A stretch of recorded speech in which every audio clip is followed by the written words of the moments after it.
Selamat siang adik-adik semua. Selamat siang, Pak. Gimana kabar kalian hari ini? Baik. Baik semua ya. Nah, seperti biasa sebelum mulai pelajaran pada hari ini, silakan Korti untuk memimpin doa terlebih dahulu. Baik, sebelum kita memulai pelajaran, mari kita berdoa bersama-sama. Berdoa dimulai. Berdoa selesai. Sekarang saya cek untuk kehadirannya ya. Untuk hari ini apakah ada yang tidak hadir? Ada Pak Siapa yang tidak hadir? Dwiki, Pak. Sudah berapa hari dia tidak hadir? Dwiki sudah izin 2 hari Pak karena sakit. Nanti dijenguk ya Dik untuk teman-teman yang sakit. Baik Pak. Baik, selanjutnya Bapak mau tanya. Apakah kalian sudah mencari atau mempelajari materi yang Bapak bawakan hari ini? Sudah, Pak. Sudah ya. Ya coba silakan Ari, apakah kamu masih ingat apa yang kita bawakan hari ini? Untuk materi hari ini pengantar basis data, Pak. Ya benar, tentang basis data. Nah, siapa yang mau menyampaikan apa yang dimaksud dengan basis data menurut yang kalian cari kemarin? Saya Pak. Ya silakan, siapa namanya? Kresna. Menurut saya, basis data itu merupakan sekumpulan data-data yang disimpan secara sistematis di dalam komputer Pak. Ya, jawabannya tepat kali. Tepuk tangan untuk temannya. Ya, itu merupakan pengertian dari basis data. Nah, Bapak tidak akan menjelaskan lagi karena sudah dijawab oleh teman kalian. Nah, sekarang Bapak akan membagikan PowerPoint, bisa dilihat di layar. Bapak sekarang akan menjelaskan dari kumpulan dari basis data itu, yaitu pertama dari data. Nah, yang pertama itu data merupakan sebuah value yang sebelum telah diobservasi. Nah, setelah diobservasi itu ketemulah si data tersebut. Data itu juga disebut sebagai representasi fakta dunia nyata. Nah, contohnya seperti ini. Seperti ada data, nama, NIM, prodi, dan sebagainya. Nah, itu merupakan kumpulan data. Ada juga misalnya seperti buku. Nah, buku itu ada nama pengarang, jumlah halaman, dan sebagainya. Itu juga disebut data. Jadi, apapun yang ada di dunia ini adalah data. Itu lingkupan kecil dari data itu sendiri. Nah, demikian, apakah ada yang ditanyakan? Saya, Pak. Ya, silakan. Apa namanya? Arya Widi. Arya. Pak, saya ingin bertanya, bagaimana cara kita untuk menyimpan data-data tersebut ke dalam komputer, Pak? Ya, pertanyaan yang bagus. Mungkin sebelum Pak menjawab, mungkin dari kalian ada yang bisa menjawabnya di mana kita menyimpan data itu? Pak. Notepad, ada lagi Excel. Excel.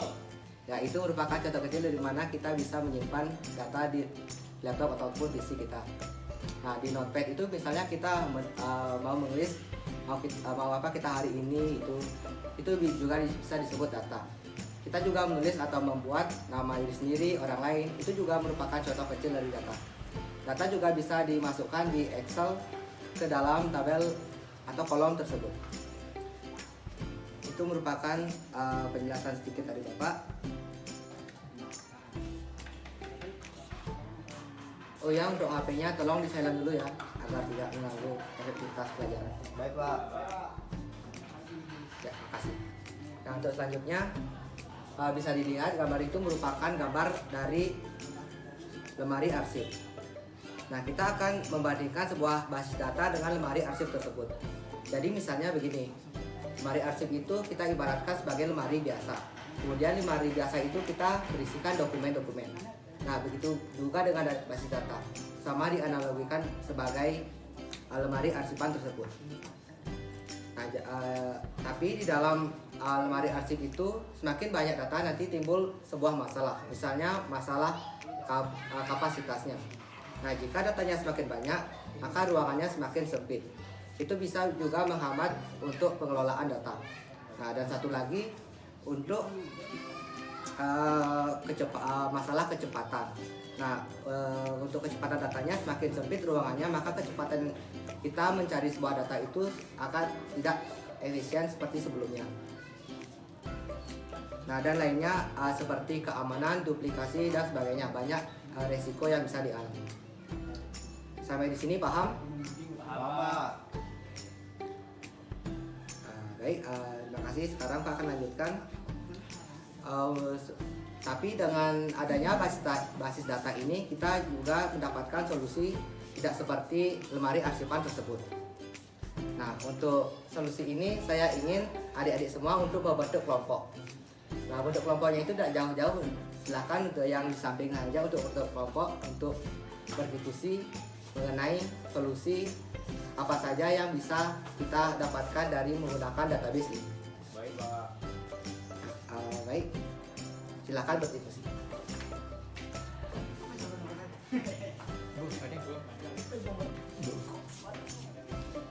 Baik, apakah sudah ada yang punya jawaban? Apa saja solusinya? Saya, Pak. Ya, Bregas. Solusi yang diberikan basis data tersebut yaitu seperti efisiensi ruang penyimpanan, masalah kecepatan dan kemudahan, dan masalah ketersediaan. Ya, jawabannya tepat sekali, yaitu efisiensi ruang penyimpanan. Kalau di lemari tadi kita menyimpan sebuah data itu di sebuah ruangan, tapi di database kita menyimpannya di hard disk. Nah, tapi kalau aplikasinya online, kita bisa menyimpannya di cloud atau di awan, atau istilahnya kita bisa menyimpannya di online. Nah, untuk kecepatan, misalnya kita mengakses data itu cukup mudah dan cepat. Nah, kemudian masalah ketersediaan, jadi di lemari arsip itu mungkin datanya bisa saja hilang, tapi kalau di database itu sedikit kemungkinannya terjadi. Sampai di sini paham? Paham, Pak. Baik, untuk kelompok selanjutnya ada yang bisa menyampaikan? Saya, Pak. Ya, silakan Andre. Solusi yang diberikan basis data tersebut yaitu kelengkapan, keamanan, dan kebersamaan. Ya, tepat sekali. Yaitu kelengkapan. Misalnya kita ke petugas universitas dan ingin mencari data mahasiswa. Tidak mungkin data mahasiswa itu hanya nama, NIM. Bisa saja data mahasiswa itu berisi kelasnya, tempat lahirnya, itu merupakan data lengkap dari database itu sendiri. Nah, mengenai keamanan, di dalam database itu tentunya privasi dan keamanan itu terjaga. Dan ada lagi untuk kebersamaan pemakaian, misalnya kita mempunyai aplikasi, terus usernya itu banyak, misal saja usernya itu dari mahasiswa atau dosen, kita bisa menggunakannya itu bersama tanpa terhalang atau apapun dengan menggunakan database itu sendiri. Sampai di sini paham? Mungkin ada kelompok yang lain ingin memberikan jawaban ataupun pendapat lain misalnya? Tidak, Pak. Tidak. Tidak ada ya? Ada, Pak. Udah pas ya? Pas. Tap. Pelan-pelan. Nah, seperti biasa, materi ini sudah berakhir. Kalau materi berakhir, kita akan mengadakan kuis. Nah, untuk petunjuk pekerjaan dan soalnya kita akan sudah Bapak upload di Classroom, dan perhatikan juga batas penguploadan tugasnya.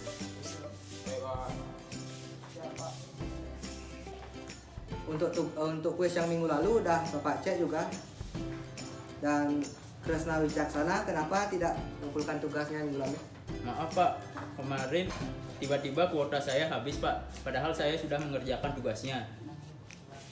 Tapi jika seperti itu langsung aja konfirmasi ke saya supaya tidak ada nilainya yang kosong. Baik, Pak. Maaf, Pak ya. Baik, tidak apa-apa.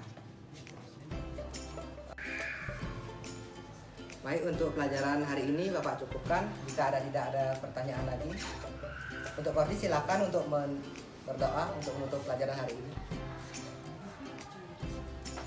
Baik, sebelum mengakhiri pembelajaran hari ini, mari kita berdoa bersama-sama. Berdoa dimulai.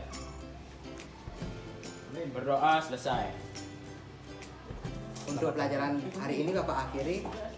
Bapak ucapkan terima kasih dan selamat siang. Selamat siang, Pak.